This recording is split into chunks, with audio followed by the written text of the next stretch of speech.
Attorney Albert Sadili, tagapagsalita po ng Lawyers for Commuter Safety and Protection. Attorney, magandang umaga po. Jade at Admar po ang inyong mga kasama. Maraming salamat po sa inyong oras.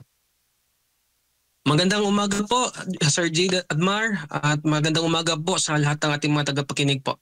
Unahin ko lamang po itong ipinatutupad po nating NCAP ng MMDA. Attorney, ano ho ba ang reaksyon muna ng grupo po ninyo hinggil nga po dito sa bagong polisiya na naman na makakatanggap po yung mga violators via text or email notices doon po sa mga lalabag dito nga sa ating mga traffic rules. Ano ba ang masasabi po ninyo muna?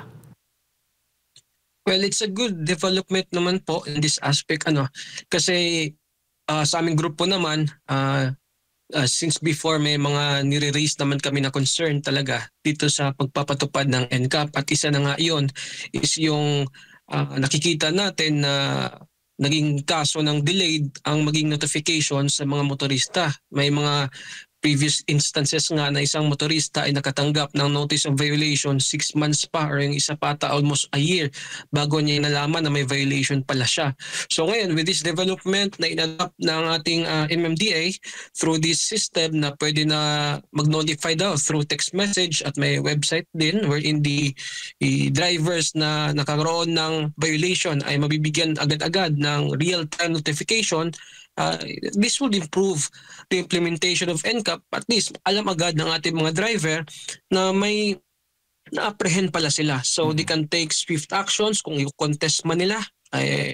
Fresh pa ng pangyayari. So kung meron silang available evidence to contest na walang naging violation na nangyari, siguro dash camera or whatever na pwede nilang madala as evidence, so may-re-raise po nila agad. So magandang development naman po ito na may ganito na sistema na ipapatupad po ang ating MMDA.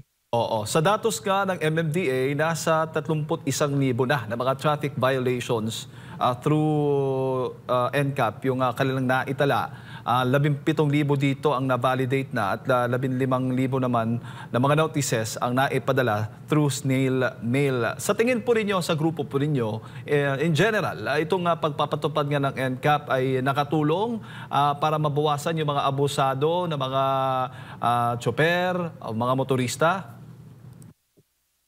Opo, nakikita naman natin sa kahit ka sa pahayag ng ating mga motorista, sinasabi nga nila na kasi nakakausap ko po din naman yung mga motorista. Ako ay isang commuter din.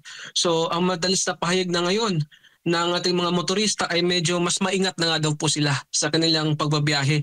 Kasi nga ay sa pakiramdam nila ay bawat galaw nila ay nakikita na kasi may NCAP na, may camera na nakatingin.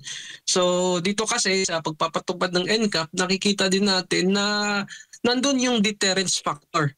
Kasi kapag makita kasi ng isang motorista at malaman niya na kapag siya ay gagawa ng isang violation ay mayroong certainty, kapag siya ay gagawa ng isang traffic violation ay mayroong certainty na mahuli siya, yun yung makapag-prevent or sa kanya sa paggawa ng traffic violation. So in general, maganda naman po, magandang epekto kasi nga nalilisan yung mga traffic violations ng ating mga motorista.